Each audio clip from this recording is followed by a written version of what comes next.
All right, let's see here. So, so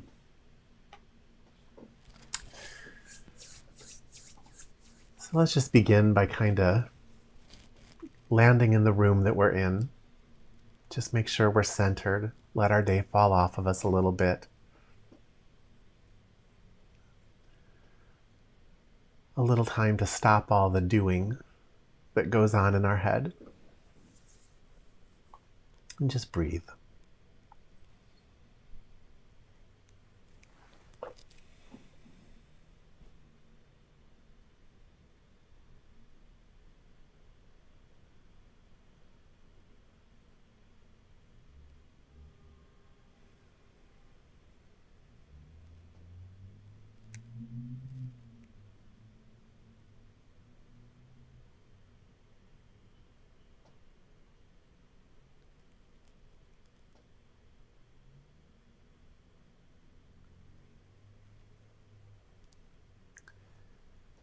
And now pull a little discipline into this.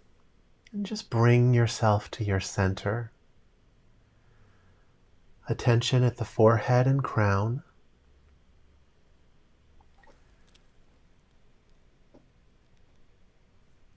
And begin to watch the breath in a disciplined way. Not rigid, but committed. And let yourself go through that little awkward phase where the thoughts of your day start to kind of struggle against you and then finally let go.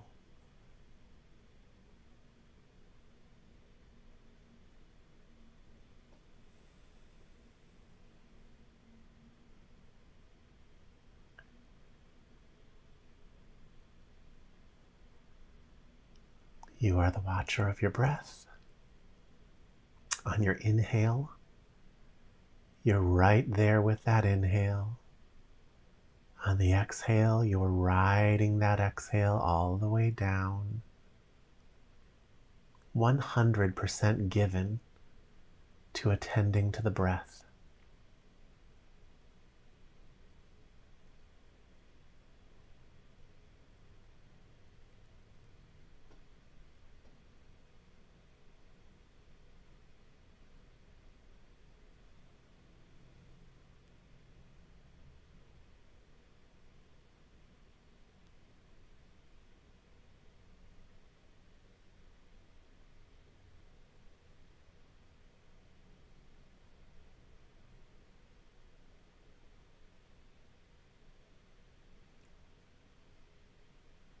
Let it all just open up.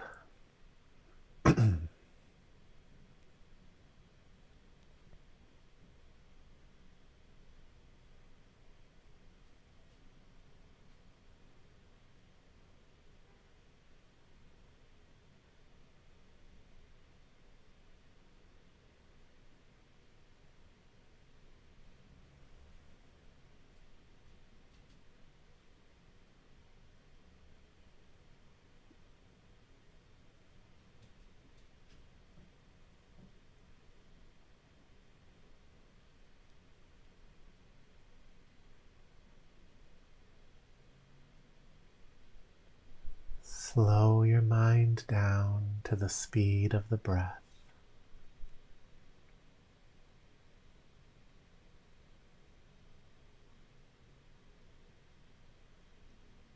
Nowhere to get to. Nothing to achieve. Nothing to understand.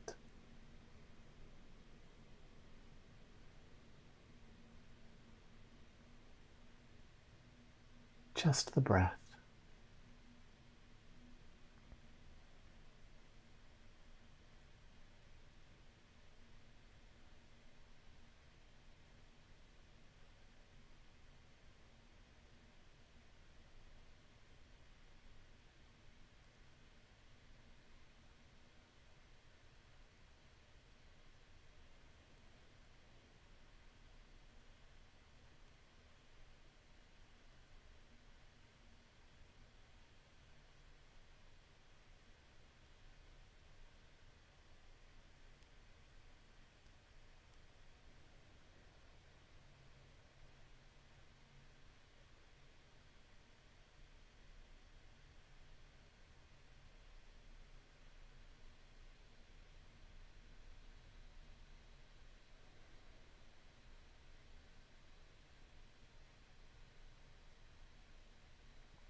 So I want to talk to you tonight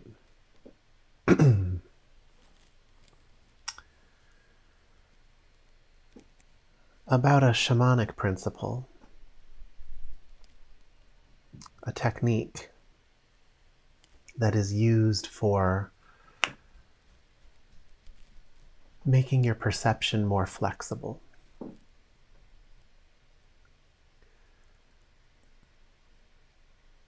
We've talked a lot over the years about how the personality that you think is you, this system of likes and dislikes, this system of attitudes and opinions, is actually not you. It's actually the thing that's imprisoning you in a lot of ways. It puts the limits on what you can become.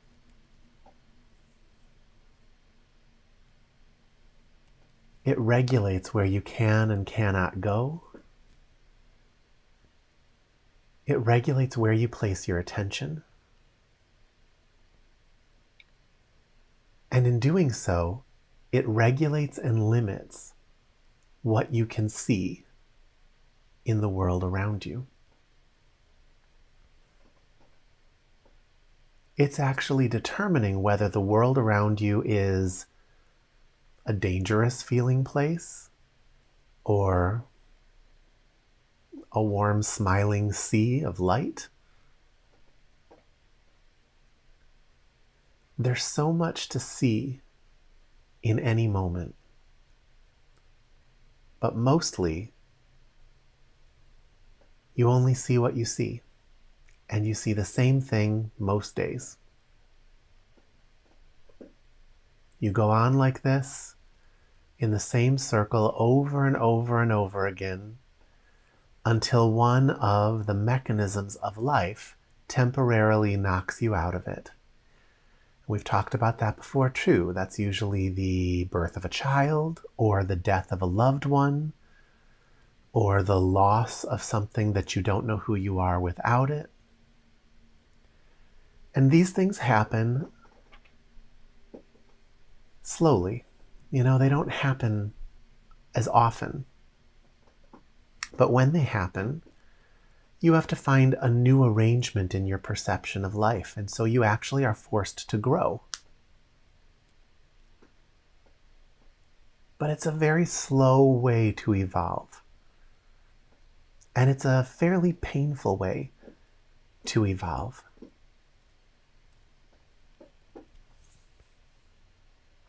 We need to find ways to knock our own perceptions off their kilter. And so I want to talk to you tonight about a shamanic technique. I think traditionally it's called not doing, but independent of what it's called, the basic principle is to recognize your patterns and purposefully mess with them. Another term for that is stalking yourself. You stalk what it is you do every day. What are those patterns that have just become so comfortable?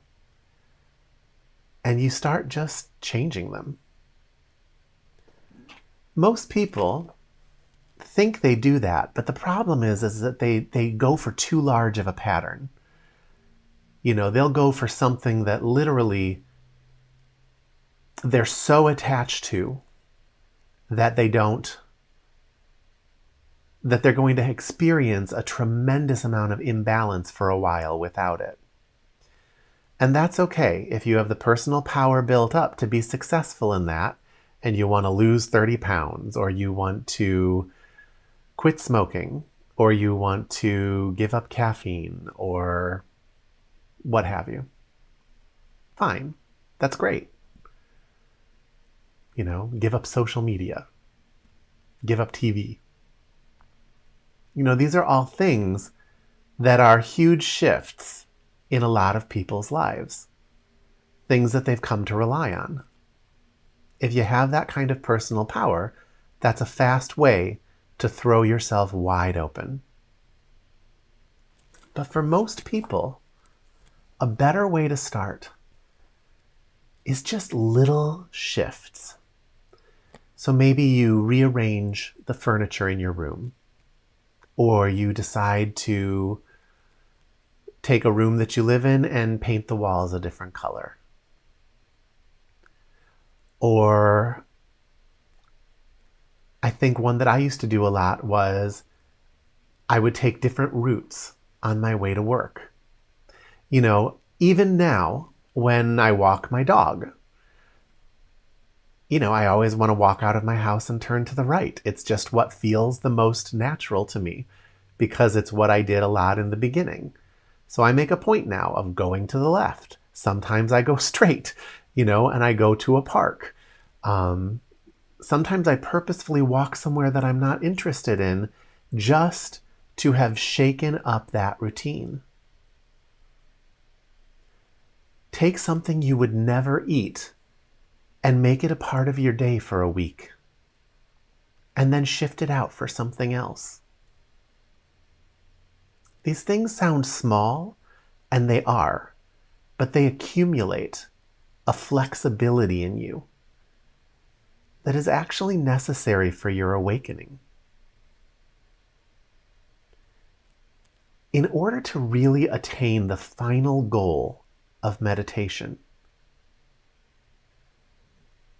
you really do have to let go of everything that you think you are so that you can be with what's left.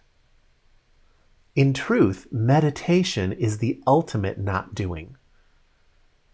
It's the ultimate stalking of yourself because you let go of every pattern and you just give yourself up to the silence.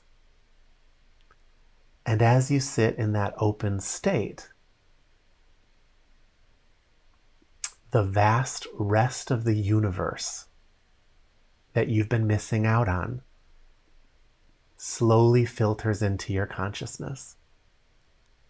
Little ways at first, little expansions in your awareness and your understanding. We've talked about that too. At the 45-minute mark, you might have a certain experience. You start to want to get up out of your seat because something in you knows if you sit there any longer, you're going to change in a way that you're going to see something you can't unsee. If you keep sitting there then another 30 minutes, at the hour and 15-minute mark, there might be another opening. Sit a little longer, there might be another one. Those moments where you want to stop is the same as me wanting to take a right turn when I leave the house. I already know what's there. What happens if I stay? What happens if I don't ask myself how I feel about it? I just sit through my body's resistance until it dies down, and then I just open up and I continue. I'll tell you what happens. What happens is your consciousness will expand to take in more of this life. And that will change your perspective on everything. And the more you do it, the more your vision encompasses reality and not just your own petty dramas.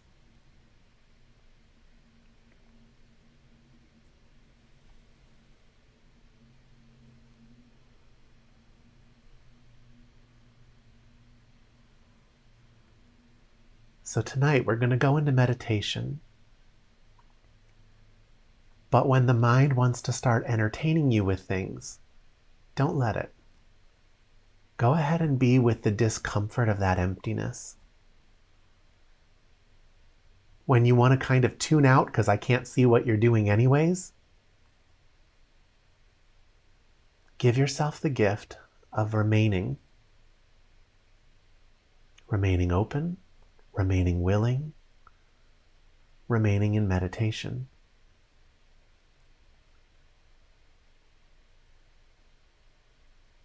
Come up against those patterns that tell you what the next natural thing to do is. and just sail right past them into the open, vast unknown.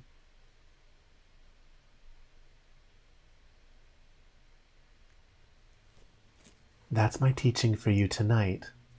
And then this week, I want you to find 10 ways to shake up your patterns. 10 ways. Stalk yourself, see what your patterns are. What are those things you do every single day? And change them. If there's something you need about them, that's fine. If they're healthy and there's something you need about them, that's fine. But do them in a slightly different way. Do them in a slightly different chair. Find some ways to step out of the patterns and shift your perspective.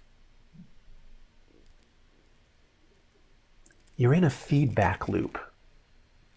You are constantly looking at the same things, and then those things, and you're doing it because you have attitudes, opinions, likes, and dislikes, and then those things reaffirm everything you believe about the world. And you're in this constant loop of self-fulfilling prophecy and reaffirmation. And if you can just set yourself up so that what's coming in is different, the inside of you will crack open a little bit and start to change.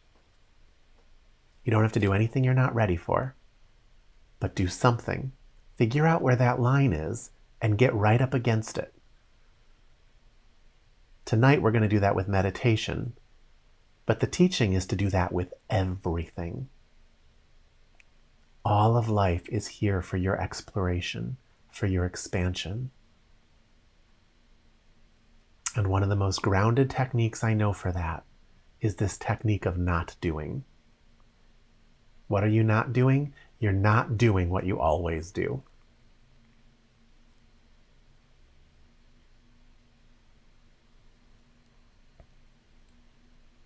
Is that understandable?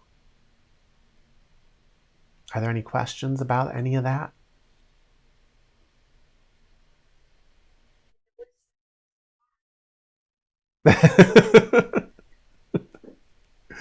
It's good to be uncomfortable. You know, I mean, this life is short. Really, really short. You know, it's just not important that we're comfortable all the time.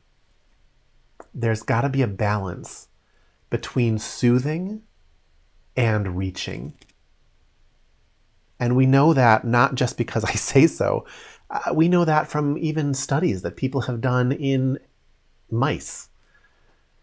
You know, the mice that do the best are not the ones that have no challenges. You know, if you have too many challenges, then, you know, those mice are not healthy. If you have no challenges, those mice are not healthy. There's a healthy level of stimulation that activates what you're actually here to do, which is expand and grow and take in experience to see more and more and more. So I can help you with the meditation part, but this week you got to help yourself with the life part. And if you have any questions about any of it, just stop me and ask me. All right. Let's go back into meditation.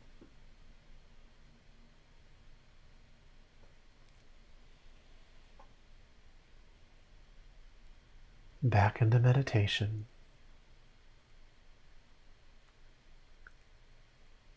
Attention at the forehead and crown, eyes open in front of you, either on the desk in front of you or on the floor. Begin to breathe and just be the watcher of your breath. And watch your breath so wholeheartedly that you even become aware of that gap of nothing space in between the inhale and the exhale, at those moments of transition, also between the exhale and the inhale.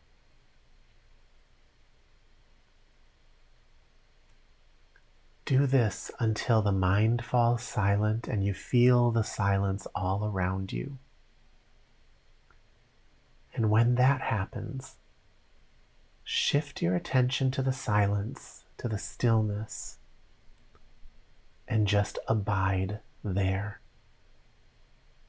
All your attention released to the silent, resonant, intelligent light that surrounds you in meditation.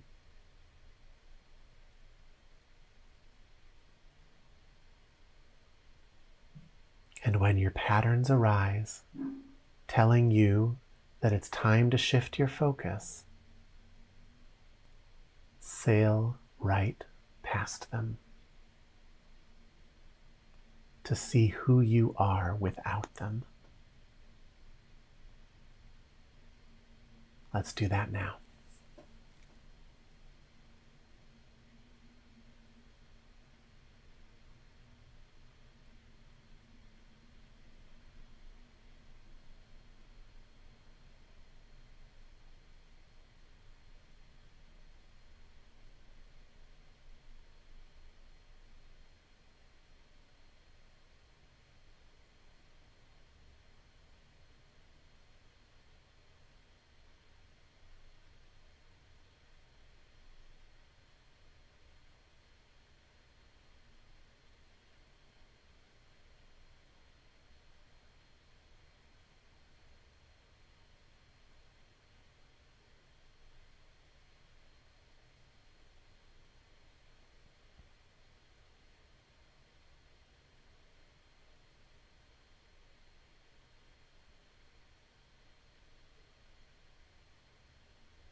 okay.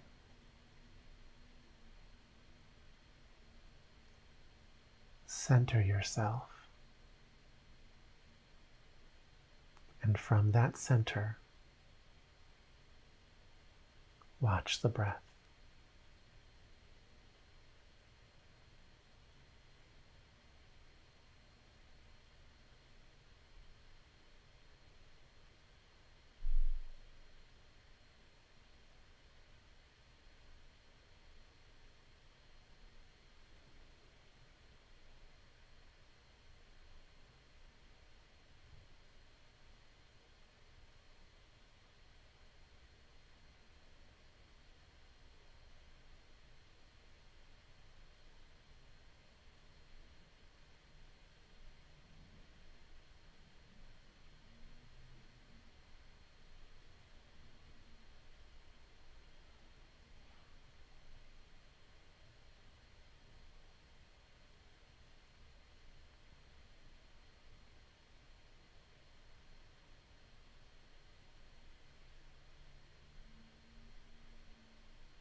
abide in the silence.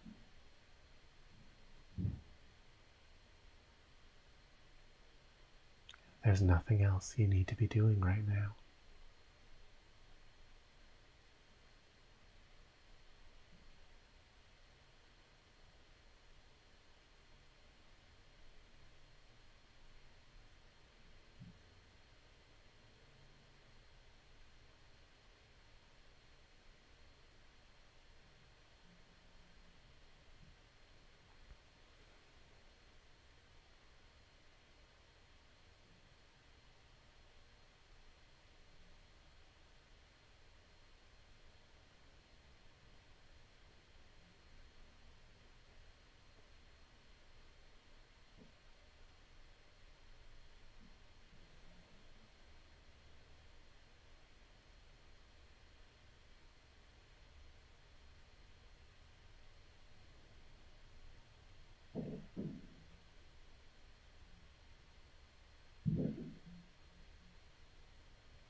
Just let it open.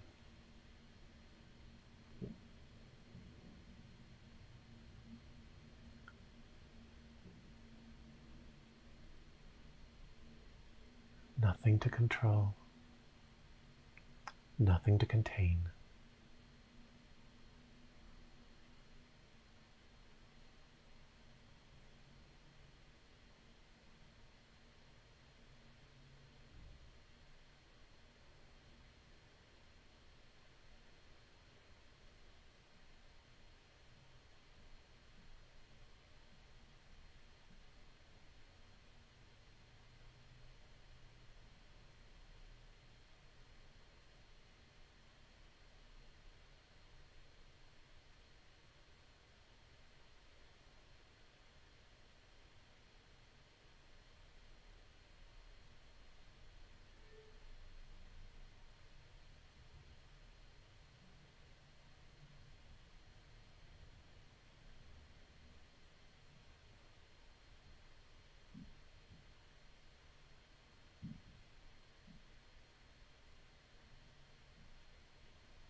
Let the silence saturate you.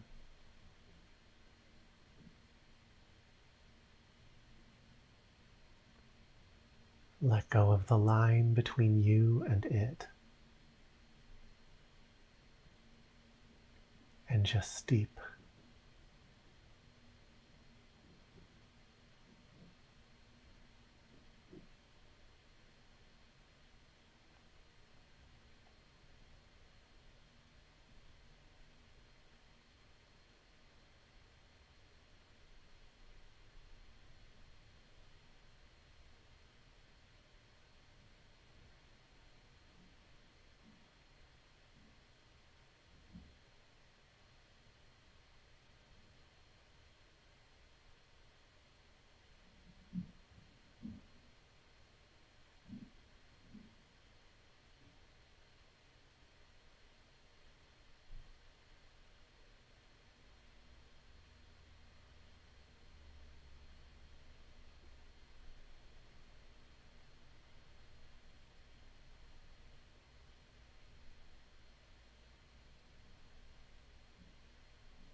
nearing the end,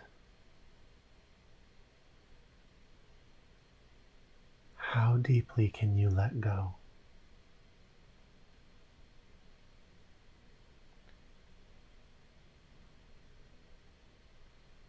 What if you just let it all go from the deepest part of your heart, the deepest part of your gut,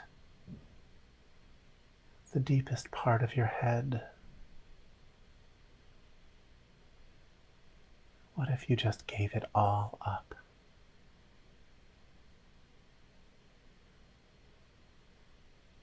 Right now,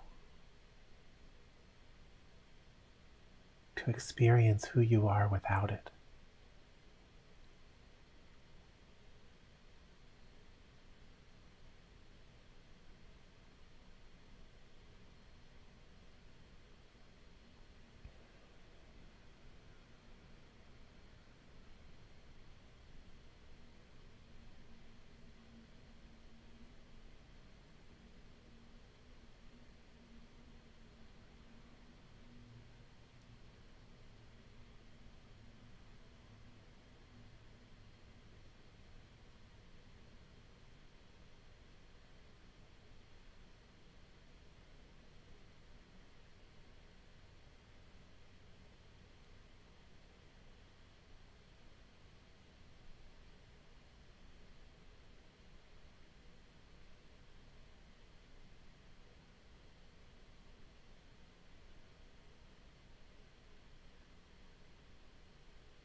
Okay. Let's come out and talk a little bit.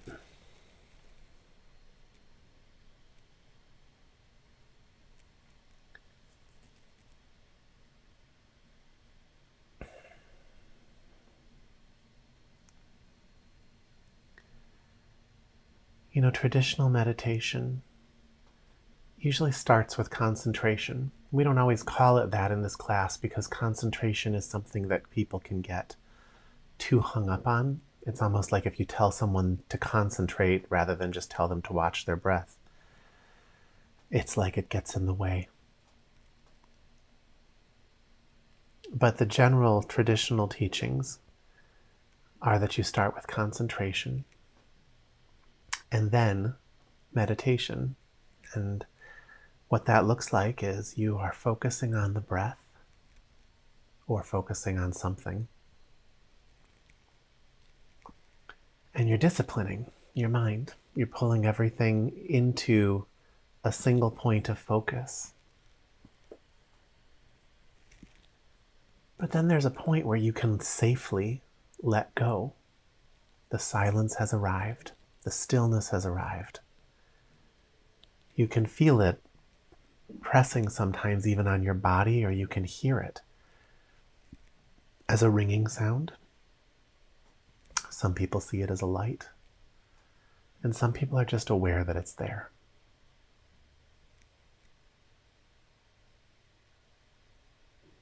But it's interesting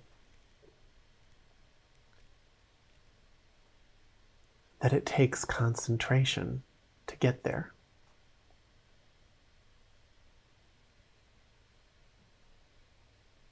It kind of shows you that the problem is you.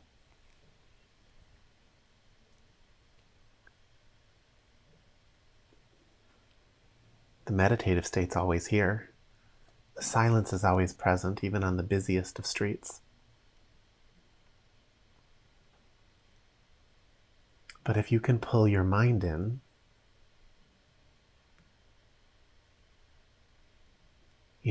if you can take that part of you that was so influenced during the day by all the random crap you took in through your 5 senses,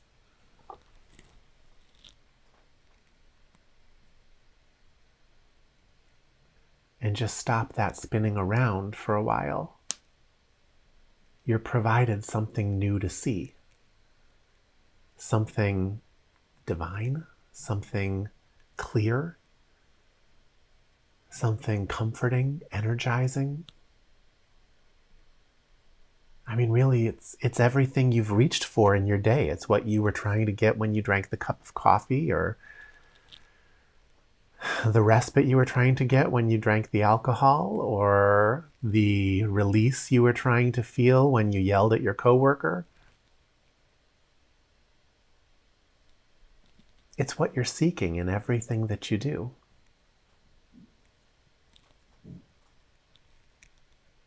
But the road to it is to stop seeking. The way to have it is to stop seeking it, stop putting it outside of you. Pull yourself out of those stories through your discipline. And then it just arises all around you. You come to a class like this to experience it, but you don't need me to experience this. Especially the people here tonight. You guys have been doing this a long time.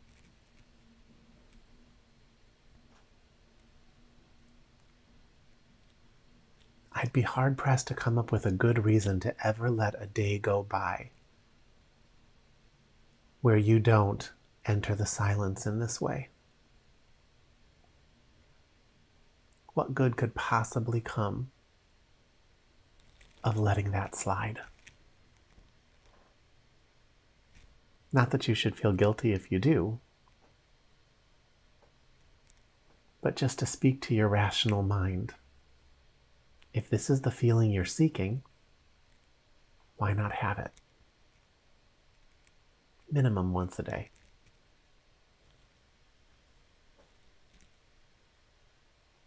Just a thought about not thinking.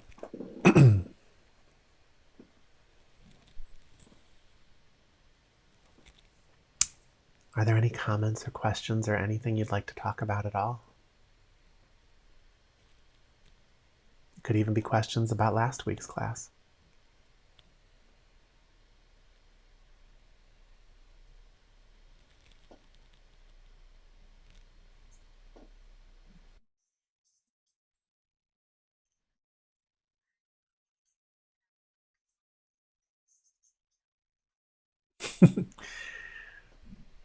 Well, here are some things I know you probably do. You go to the grocery store, right? At some point. Why don't you buy 25% different things? Pick up some things you've never bought before. Try some vegetables you've never tried before. Go online and find a recipe for something you've never cooked and make it. Take a favorite food of someone else that you've never even bothered to really get into and see if you can get into it.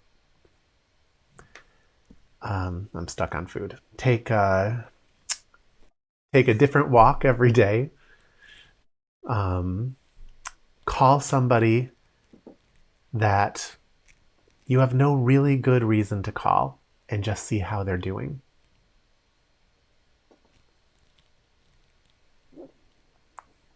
You know, it's hard because of the pandemic. Normally I would say go and see some kind of show that you maybe normally wouldn't go see. Go to an improv group and watch an improv group. Or, you know, if that's something you would normally do, go and see some classical theater or go see a live symphony performance. Something that you think is, maybe going to be boring, something that you don't understand why other people like it. Go and experience it 100% whether you like it or not. Like throw yourself wide open. Give it your full attention. Because whenever you give anything your full attention, your, how do I say this? Well, your entire energy shifts. Your sphere of perception shifts. What it feels like to be you shifts. It's the reason we avoid negative people, right? Because when we're around them, we feel negative and heavy.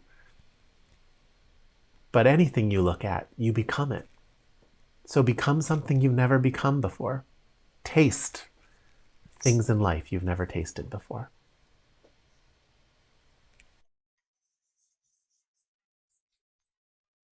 Okay. Okay. Perfect. Sit down and bang your head and, and listen to your husband's heavy metal music. And really try and listen for the musicality in it. I don't particularly care for heavy metal, but I am a musician. And I can tell you, I've heard songs by Metallica that I thought were very musical. You know, not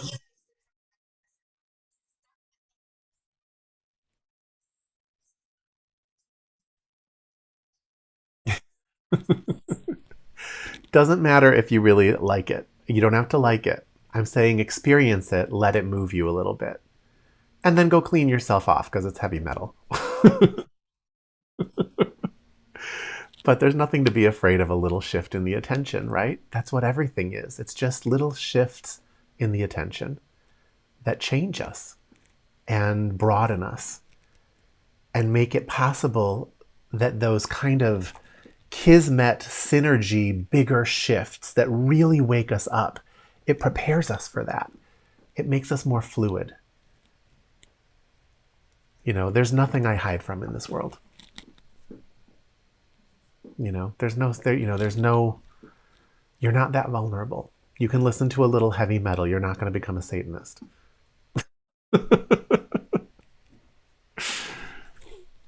All right, guys. Anything else? All right. Well, good luck with your task this week. And I hope you do it because it really does actually bring energy back to your being and flexibility back to your spirit. Thank you. All right, everybody. Have a great night.